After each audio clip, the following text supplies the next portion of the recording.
Hi guys, இன்னைக்கு நம்ம movie ரிவ்யூவில் மகாவதா நரசிம்மா இந்த படத்தோடைய ரிவ்யூ தான் பார்க்க போகிறோம். இந்த படம் ஒரு அனிமேஷன் மூவியாக தேட்டரில் வெளிவந்திருக்கு. இந்த படம் வரலாற்று சிறப்புமிக்க படமாக வெளிவந்திருக்கு. இப்போ இந்த படத்தோடைய கதையை பார்த்துடலாம். பூமியில் ஒரு காலத்தில் சுவாமியே கிடையாது, குறிப்பாக விஷ்ணு சுவாமி இல்லை. அதனை வழிபடுகிற பக்தர்களை அசுரர்கள் 2 பேர் அவங்கள அப்படியே சித்திரவதை செஞ்சு கொண்டுட்டு இருந்தாங்க. உடனே தேவர்கள்லாம் பார்த்துட்டு நம்ம விஷ்ணுக்கிட்ட முறையிடுறாங்க, இது மாதிரி இப்படி பண்ணிட்டு இருக்காங்க, ஏதாவது ஒரு வழி செய்யுங்க அப்படின்னு சொல்லிட்டு. உடனே விஷ்ணு ஒரு அவதாரம் எடுத்து ஒருத்தனை அழிச்சிடுறாங்க. அதாவது அந்த அசுரர்கள் இருக்கிற அண்ணனை அழிச்சிடுறாங்க, தம்பி மட்டும் தப்பிக்கிறான்.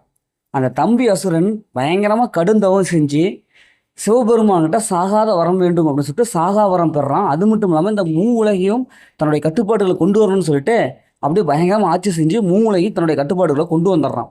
பயங்கரமாக கொடூரமான ஒரு ஆட்சி புரிகிறான். அவனுக்கு பிறக்கின்ற அந்த மகன் விஷ்ணு பக்தராக பிறக்கிறாரு. என்னாலும் விஷ்ணு துதியை பாடிக்கிட்டே இருக்காரு. இதனால் கடுப்பான அசுரர் எப்படியாவது தன்னுடைய பையனையே போட்டுத்தரணும்னு சொல்லிட்டு ஏகப்பட்ட பிளான்லாம் பண்ணுறாப்புல.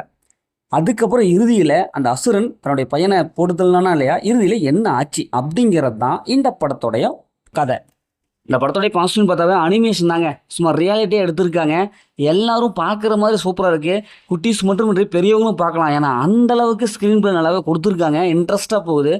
அதுவும் அந்த காலகட்டத்தில் இப்படிலாம் சண்டை நடந்திருக்குமா அப்படிங்கிற மாதிரி சூப்பரான ஒரு விஎஃப்எக்ஸ் காட்சிலாம் அருமையாக இருக்குது, அந்தளவுக்கு இருக்குது. தமிழ் டபுள் வாய்ஸ் நல்லாவே கொடுத்துருக்காங்க.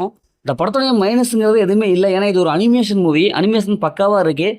இந்த படத்தை ஃபேமிலியோடவே பார்க்கலாம். படத்தில் அந்த மாதிரி சென்ஸ் எதுவுமே இல்லை. மொத்தத்தில் எப்படி இருக்குது, சூப்பராக சும்மா இருக்குன்னா இந்த படம் ஒரு சூப்பரான ஒரு அனிமேஷன் மூவி, எல்லாரும் பார்க்கக்கூடிய ஒரு அருமையான ஒரு படம்.